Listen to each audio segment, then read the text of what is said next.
নমস্কার বন্ধুরা, আমি অরিন্দম চলে আসলাম আজকে এই মুহূর্তে 25,000 শিক্ষক দুর্নীতির বিরাট বড় একটা আপডেট নিয়ে। 25,000 শিক্ষকের চাকরি বাতিলের আপডেট নিয়ে এই ভিডিওটাতে আমরা আলোচনা করব। যোগ্য প্রার্থীদের কিভাবে নিয়োগ করা হবে, আবার অযোগ্যদের কিভাবে ছাঁটাই করে ফেলা হবে, এ টু জেড আমরা বিস্তারিত আলোচনা করব। এবং সুপ্রিম কোর্ট এর প্রতিক্রিয়া কি করবে বা কি করতে চলেছে, এই টু জেড আমরা আলোচনা করব। সো বন্ধুরা, ভিডিওটাকে স্কিপ না করে একটু সময় নিয়ে প্রথম থেকে শেষ পর্যন্ত দেখার অনুরোধ রইল।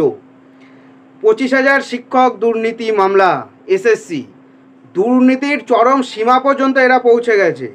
দুর্নীতির চরম সীমা পর্যন্ত এরা পুরো পৌঁছে গেছে। ভ্যাকান্সি ছিল 24,000 সামথিং, নিয়োগ হয়ে গেছে 25,753। 1,143 জনের এক্সট্রা অতিরিক্ত চাকরি হয়েছে, অর্থাৎ মেয়াদ উত্তীর্ণ প্যানেল। এই মেয়াদ উত্তীর্ণ প্যানেল থেকে যারা যারা চাকরি পেয়েছে এদের আগামী 1 মাসের ভিতরে 12% হারে সুদে পুরো টাকা পরিশোধ করতে হবে। সবাইকে কিন্তু এটা দিতে হবে না। ওই নিউমেরিক পোস্টে যাদের নিয়োগ করা হয়েছে শুধু তারাই পুরো টাকাটা দিয়ে দেবে, বাকিদের আপাতত দিতে লাগছে না। এইবার কথা হলো, এখানে কিন্তু এখানে একবারে 25,000-এর ভিতরে 25,000 তো দুর্নীতি হয়নি, 34%-এর উপরে ফাঁকা আছে। মানে 34% বলুন বা 50% বলুন, দুর্নীতি এরকম হয়েছে। তা এটা করতে গিয়ে কেন পুরো প্যানেল বাতিল করে দিল? প্যানেল বাতিল করার কথা একটা কারণ, আপনারা এটা গোদা বাংলাতে আপনারা বুঝে যাবেন। যখন ঝড় ওঠে সব কিছু ভেসে যেতে থাকে, যাদের ভিত শক্ত তারা শুধু বেঁচে যায়। কথাটা আশা করি আপনারা আমার মানে বুঝলেন। যাদের কোনো ভয় নেই তাদের চাকরি যাবে না। ওএমআর শিট পুনর্মূল্যায়ন করা হবে, ওয়েটিং লিস্ট থেকে আবার নেওয়া হবে। 23 লক্ষ ওএমআর শিট পুনর্মূল্যায়ন করা হবে, সেগুলো ওয়েবসাইটে পাই টু পাই আপডেট করে দিতে হবে পর্ষদকে, এসএসসি কমিশনকে, যেটা জুন মাসে, যেটা আজ থেকে 15 দিন পরে কিন্তু যেটা শুরু হয়ে যাবে। একটু ডেটা দিয়ে দিই কোন ক্ষেত্রে কত দুর্নীতি হয়েছে। যে এটা অর্ডার কপি আছে, সেই অর্ডার কপিটাতে আমি একটু বলে দিচ্ছি। অর্ডার কপিটাতে ক্লাস 9-10 টোটাল পদ ছিল 11,610। তার মধ্যে থেকে ওএমআর শিট ইস্যুতে আছে 808 জন। র্যাঙ্ক জাম্পিং করেছে 185 জন। অ্যালেজ ইরেগুলারি করেছে 993 জন। সেখানে পার্সেন্টেজ বলেছে 8 পয়েন্ট। 8 পয়েন্ট হলো গিয়ে সেখানে জল আছে মানে হলো গিয়ে ঢপবাজ করে চাকরি হয়েছে। এবার আছে নবম 11-12 টোটাল পদ আছে 5,996টা। তার মধ্যে থেকে ওএমআর বিকৃতি করে চাকরি পেয়েছে 771টা। র্যাঙ্ক জাম্পিং করেছে 39 জন। আর ইরেগুলারিটি করে চাকরি পেয়েছে 810 জন। এইখানে পার্সেন্টেজ আছে 14% আছে। গ্রুপ সিতে টোটাল পদ ছিল 2037। ওএমআর শিট বিকৃতি করেছে 783। এবং আরও কিছু ধরে এখানে কারেক্ট ক্যান্ডিডেট আছে 38% বা এরকম। ওভারঅল যেটা বলছে, মোটামুটি এখান থেকে 25,000-এর ভিতর থেকে 10,000, 8 থেকে 10,000 চাকরি পুরোপুরিভাবে বাতিল হয়ে যাবে।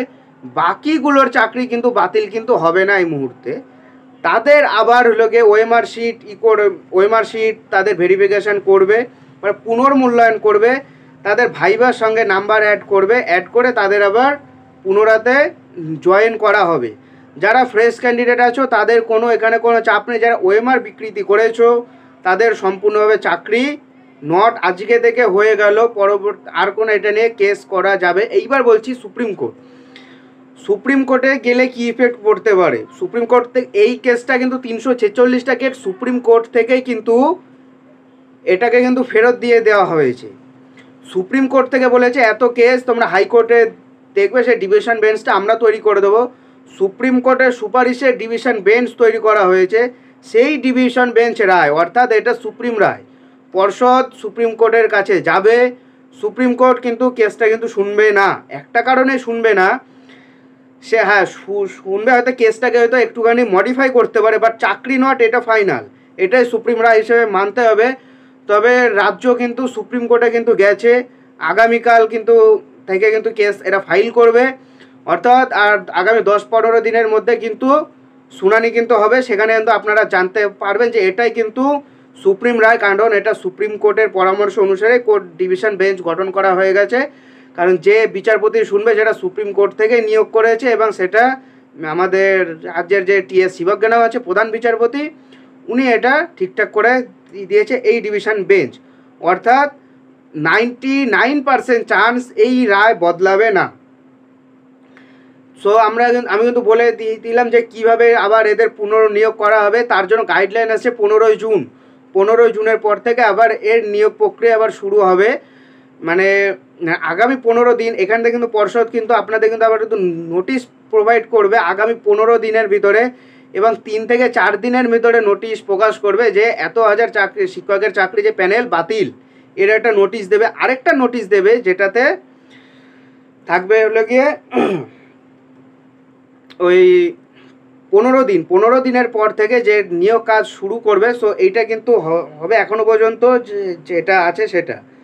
আর এতে শুধু চাকরি থেকে গেছে সোমা দাস বলে একজন, যিনি ক্যান্সারে আক্রান্ত, ওনাকে মানে মানবিকতার দিক থেকে ওনাকে রেখে দেওয়া হয়েছে চাকরিতে। সো বন্ধুরা, এটাই হলো আজকেকার আপডেট। সো এরকম আপডেট পেতে হলে আমাদের চ্যানেলটাকে অবশ্যই করে সাবস্ক্রাইব করে আমাদের পাশে থাকবেন। আশা করি আপনারা সব কিছু ক্লিয়ার হয়েছে। সত্যমেব জয়তে, সত্যের জয় হবেই, দুর্নীতিবাজরা ভেসে যাবেই, এটাই মূল কথা। তারও কারো কোনো যদি ডাউট থাকে অবশ্যই আমাদের কমেন্ট করে জানাবেন, আমরা সমস্ত উত্তর আপনাদের দিয়ে দেবো। নমস্কার, ভালো থাকবেন।